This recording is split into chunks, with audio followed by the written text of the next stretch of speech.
Salut les Levimansistes. Vous connaissez tous le conseil, le cliché absolu de la productivité personnelle.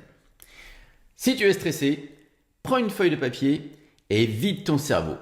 Écris tout ce qui te passe par la tête, c'est le fameux brain dump, la purge mentale. Vous l'avez déjà fait. Le dimanche soir, la boule au ventre, vous avez pris votre carnet et vous avez listé les 84 choses que vous aviez à faire. Et qu'est-ce qui s'est passé une fois que vous avez terminé la liste ? Est-ce que vous avez ressenti cette paix intérieure qu'on vous avait promise ? Des fois oui, et des fois non, ou pas longtemps. Vous avez regardé la liste monstrueuse, 84 lignes, votre rythme cardiaque accélère et vous avez fait une crise d'angoisse silencieuse. Vous avez pris votre anxiété invisible et vous l'avez transformée en une menace bien visible. Vous venez de créer un monstre de papier, c'est super. Mais en vrai, c'est quand même le bon point de départ.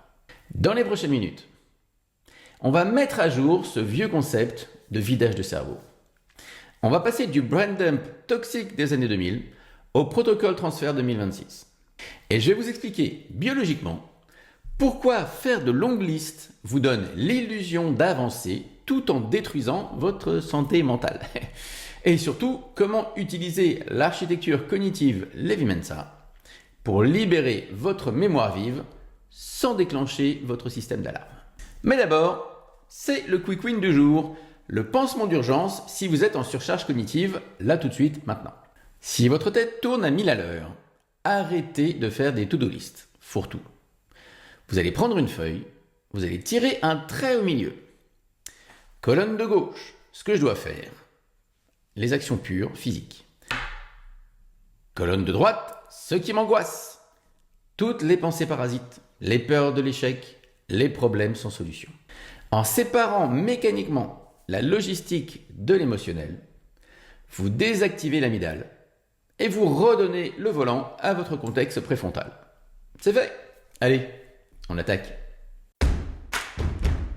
Vous le savez, pendant les 10 ans où j'ai enseigné la méthode d'organisation classique la plus connue au monde, l'étape numéro 1 de toutes les formations, de tous les séminaires, c'était le balayage mental, le fameux mind sweep. On donnait une pile de papier aux cadres dirigeants et on leur disait de tout noter, absolument tout. Je repense à Thomas, entrepreneur brillant que j'accompagnais. Thomas a suivi la consigne à la lettre, il a vidé son cerveau, il a généré une liste de 142 items en vrac et pendant les 10 premières minutes, il a ressenti un soulagement immense. Mais pendant 10 minutes. Pourquoi ce soulagement initial ? C'est la pure chimie. Quand vous extrayez une information de votre tête pour la mettre sur le papier, votre cerveau libère de la dopamine, l'hormone de la récompense. Neurologiquement parlant, le cerveau humain est incapable de faire la différence entre l'acte de planifier une tâche et l'acte de l'accomplir. Vous cochez la case de l'intention. Vous avez votre shoot de satisfaction. Mais c'est une illusion redoutable, vous le savez bien. Vous n'avez rien accompli. Vous avez juste déplacé le problème de votre crâne vers le papier. Et le lendemain matin, quand Thomas s'est retrouvé face à cette liste de 142 lignes, la dopamine avait disparu. Elle avait été remplacée instantanément par du cortisol, le stress pur. C'est-à-dire qu'il avait remplacé une surcharge mentale interne par une obésité organisationnelle externe. Pour comprendre pourquoi le système de Thomas a planté, il faut comprendre l'effet Zeigarnik. Je vous en avais déjà parlé. Découvert dans les années 20 par la psychologue donc Bloema Zeigarnik, cet effet démontre une chose simple. Votre cerveau retient beaucoup plus facilement les tâches inachevées ou interrompues que les tâches terminées. Chaque boucle ouverte, que ce soit un email non répondu, une idée de projet, une réparation à faire, c'est comme un programme qui tourne en tâche de fond sur votre ordinateur.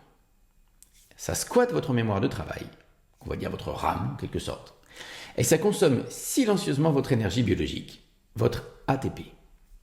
L'ancienne méthode d'organisation avait parfaitement compris ce danger, et elle apportait une solution technique brillante. Pour neutraliser l'effet Zeigarnik, il ne suffit pas de faire une liste, il faut transformer chaque élément flou de la liste en une prochaine action physique évidente. Si vous transformez refaire le site web qui terrorise votre cerveau par ouvrir WordPress et créer un brouillon, l'effet Zeigarnik s'estompe. La boucle est fermée. Et c'est beaucoup plus facile de vous mettre en action. Alors, si la solution existait déjà, pourquoi j'affirme, moi, du haut de là où je suis, que le Brain classique, il est mort? Pourquoi vous êtes toujours épuisé? Eh bien, c'est l'heure de la vérité qui fâche. Parce que le monde a changé. Et la méthode, elle, n'avait pas changé. Le standard des années 2000 partait d'un principe implicite. Si une information, une demande ou une idée atterrissait sur votre bureau ou dans votre cerveau, vous deviez la traiter. En 2005, ça fonctionnait. Le volume d'entrée était gérable. En 2026, avec toutes les notifications permanentes qu'on a, le Slack, l'hyperconnexion, l'infobésité, c'est un suicide cognitif. Si vous videz 150 items de votre cerveau et que vous appliquez l'ancienne façon, avec discipline, vous allez méthodiquement transformer ces 150 items en 150 prochaines actions, voire plus. Elles seront parfaitement formulées. Bravo! Vous venez de passer de 150 angoisses floues à une to-do list ultra claire de 150 tâches dont la plupart seront irréalisables. Vous êtes toujours en train de vous noyer, mais maintenant, vous connaissez le nom exact de chaque goutte d'eau. C'est une question de volume. Et c'est ici qu'intervient la rupture Lévy-Mensa. C'est ici qu'on va passer de la simple gestion de tâches à l'efficacité éthique. Le protocole de transfert 2026 ne va pas consister à tout traiter. Il va consister à ériger un pare-feu cognitif absolu. Et ce pare-feu, c'est le filtre PMR-PMP. Pas mon rôle, pas mon problème. Voilà comment ça fonctionne, au côté mécanique pour la mise à jour de notre cerveau. En phase 1, ce qu'on va appeler l'extraction.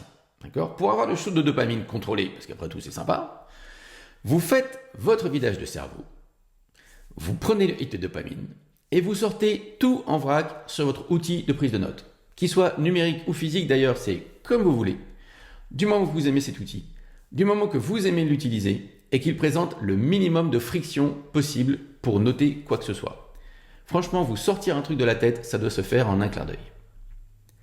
En phase 2, assassinat des tâches par le filtre PMR-PMP. C'est l'étape que l'ancienne méthode omettait. Avant même de nous demander comment on va faire une tâche, on doit se demander juste si elle mérite d'exister dans notre vie.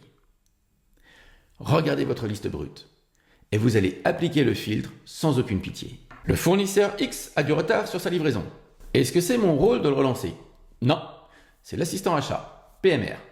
On délègue, on efface. Il faut que je lise ces 14 articles sur l'avenir de la blockchain que j'avais sauvegardé il y a longtemps, il y a 6 mois je crois, sur ma liste un jour peut-être.